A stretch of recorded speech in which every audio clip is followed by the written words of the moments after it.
राष्ट्रपति द्रौपदी मुर्मू ने Rashtrapati Bhavan culture centre में बस्तर मंडल के प्रतिनिधि मंडल से मुलाकात कर बस्तर पंडुम 2026 के विजेताओं को सम्मानित किया। इस अवसर पर उन्होंने विश्वास जताया है कि छत्तीसगढ़ विकास, शांति और समृद्धि की नई ऊंचाइयों को छुएगा। रक्षा मंत्री राजनाथ सिंह ने भारतीय सेना, भारतीय नौसेना और भारतीय वायुसेना की उन 9 महिला अधिकारियों को सम्मानित किया जिन्होंने IASV त्रिवेणी पर सवार होकर तीनों सेनाओं की महिलाओं के पहले समुद्र प्रदक्षिणा नौका अभियान को पूरा किया। प्रहलाद जोशी ने केंद्रीय जल शक्ति मंत्री CR पाटिल के साथ कर्नाटक के सांसदों के प्रतिनिधि मंडल की बैठक में राज्य में कम वर्षों से उत्पन्न जल संकट, सिंचाई और पेयजल की गंभीर समस्याओं पर चर्चा की।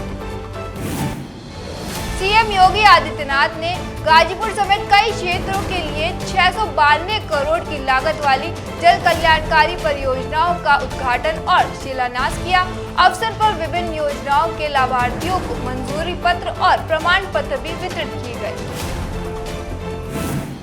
मनसुख ने युवाओं से माय भारत के तहत आयोजित नशा मुक्ति युवा के लिए विकसित भारत संकल्प अभियान से जुड़ने और नशा मुक्ति, स्वास्थ्य एवं विकसित भारत के निर्माण के सक्रिय भागीदारी निभाने की अपील की। CM विजय की मौजूदगी में चेन्नई में गाइडेंस तमिलनाडु ने स्विट्जरलैंड, जर्मनी, ऑस्ट्रेलिया और दक्षिण कोरिया के संस्थानों के साथ कई MOU पर हस्ताक्षर किए। इन निवेशकों से राज्य में विनिर्माण और उच्च शिक्षा क्षेत्रों में रोजगार के अवसर सृजित होंगे। मुख्यमंत्री रेखा गुप्ता ने सचिवालय में तुगलकाबाद और ओखला में 800 TPD क्षमता वाले कंप्रेस्ड बायोगैस प्लांट लगाने के लिए नगर निगम और ऑयल इंडिया लिमिटेड के बीच MOU पर हस्ताक्षर किए। इन प्लांट में ऑर्गेनिक कचरे से बायोगैस बनाई जाएगी।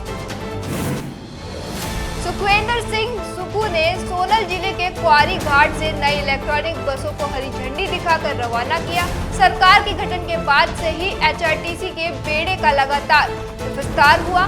इस मौके पर उप मुख्यमंत्री अग्निहोत्री, INC, स्वास्थ्य मंत्री डॉक्टर धनीराम शांडिल, विधायक कुलदीप सिंह राठौड़, हरदीप सिंह बावा और अन्य गणमान्य व्यक्ति भी मौजूद थे।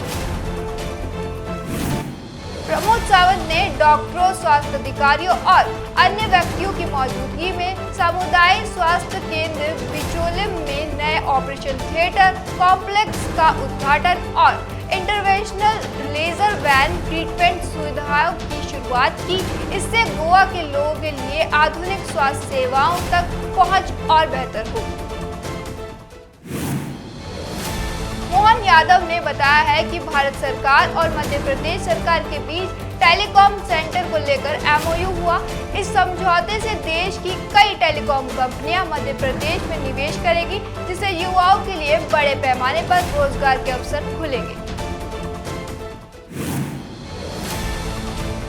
खेमचंद युमनाम ने सचिवालय में वरिष्ठ अधिकारियों के साथ Manipur remote sensing application centre की 15वीं गवर्निंग बॉडी बैठक की अध्यक्षता के साथ ही उन्होंने साक्ष्य आधारित योजना को मजबूत करने के लिए प्रमुख GIS, रिमोट सेंसिंग और विकासात्मक मैपिंग पहलों की समीक्षा की।